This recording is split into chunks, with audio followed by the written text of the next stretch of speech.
Hello everyone. Welcome to our Art Lit demonstration for our first project this year, focusing on doodles and illustrations.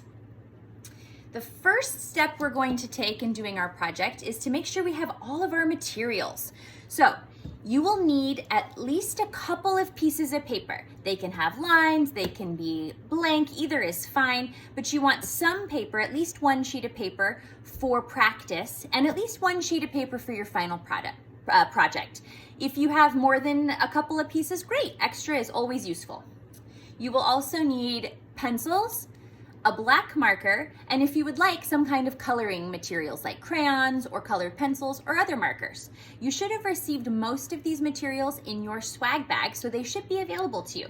But really, any paper or drawing materials will be fine for this project. The first thing we're gonna do is practice different kinds of doodles. Let's start with a raindrop doodle. You can do this with me as we go along. You can also pause the video at any time if you need to get caught up on a step or just to spend some more time on something. Raindrop doodles are just like they sound. You make a raindrop shape and then you repeat that shape, getting smaller and smaller. That leaves you space to color in later if you would like to. You can also attach raindrops to each other to make a new kind of shape. This reminds me of one of those timers, those sand timers, or the number 8 a little bit. You can also make your raindrops different sizes. I'm gonna add a larger one out here just to have fun, and I think I can fit a few more shapes inside. Other shapes that you can do this kind of style of doodling with are rainbow shapes. We know real rainbows have 6 colors, but I'm gonna use my pencil to make 3 kind of pretend colors here, and then I'm going to layer more rainbows on top of this rainbow. This again is a kind of doodle that allows you to leave space in case you want to color in between the lines later. If I add one over here, it starts to kind of look like a series of tunnels or maybe mountains. You can do the same thing with any kinds of shapes. Circles work great for this kind of doodling. And remember, right now we're just practicing. So if you can think of another shape you'd like to practice doodles with, that's no problem at all. Go right ahead.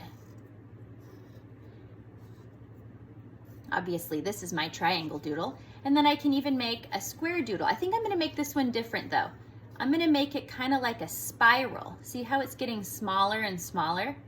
It doesn't really leave the same kind of shape for coloring, but you can still color in between these lines. Next, I'm gonna practice different kinds of lines. So instead of shapes, this time I'm gonna do lines like wavy lines. And I can still layer them, to create shapes that can be colored in between. I think I'm gonna fix this one. There isn't really any room there. One nice thing about starting in pencil is I can erase if I need to. But the other thing about doodles is that it doesn't need to be perfect. We're not trying to make it look like a photograph, just like a fun, interesting doodle. I can do the same thing with zigzag lines. These remind me of mountains as well, or maybe lightning. Sometimes doodles look like real things and sometimes they don't. And then you can do different kinds of hashtag lines. The lines can go next to each other, going in different directions, or I'm sure you've heard people say hashtag this and hashtag that. You can overlap them and it makes kind of like a plaid. Do you see how I have lines going to the side and down? You can also have them going on the opposite angles. Once you've had a chance to practice different kinds of doodles, I want you to think of a large shape that you can draw easily, a simple shape, and then you can fill it in with different kinds of doodles. Here are some examples. One example that is pretty easy for everyone is tracing your hand. This also makes your doodle kind of special because it's going to be your hand that you're filling in with different interesting shapes and designs. Once I've traced my hand, I can use my, it's on the back. I can use my practice sheet and decide what kinds of lines I would like. I think for my pinky finger, I'm going to do some wavy lines. For my ring finger, I'm going to do zigzag lines. I think for my middle finger, actually I think for all my fingers, I'm gonna do a pattern of one wavy line finger, one zigzag, one wavy line, one zigzag. And then when I get to the middle of my hand, I think I'm going to do one of those circles that is kind of like a spiral. So it comes around and it goes inside. So this is if I would choose to do my hand. I might make an interesting design like that. But there are other shapes you could choose. Other fun shapes that you can fill in with doodles would be a large heart.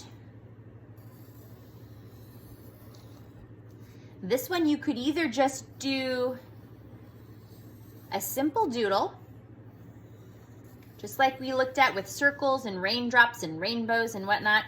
You could simply just make smaller hearts, leaving space to color between until you get down to the very center. Some of you might like to choose an animal. An easy animal, if you're trying to think of an easy animal to do, would be a fish or a whale. For a fish, you can make a football shape, and then you want to make what looks like two triangles or a bow tie for the fish's tail. And then you can fill that in with different designs. I think I'll start by doing some triangles here, and then I'll show you how we can outline it when we're done.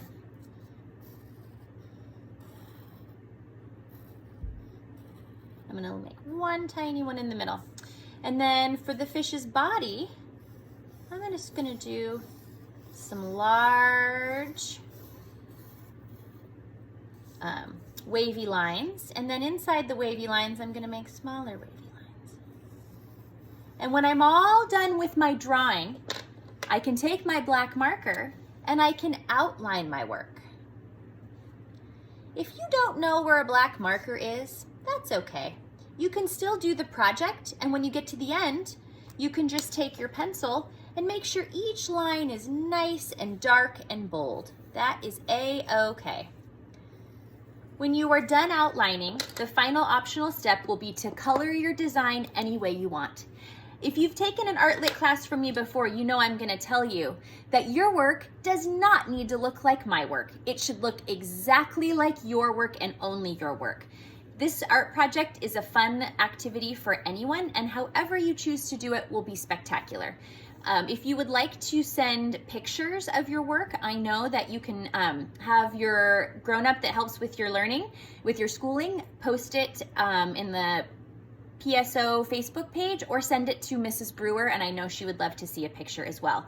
If you want to send me your work so that I can see what you're up to, you can always email me with questions or photos or anything you need, anything you'd like to talk about regarding Art Lit to my email, which is jodi.j.snyder@gmail.com. jodi.j.snyder@gmail.com. Thanks so much for doing art with me, and I look forward to doing another project with you.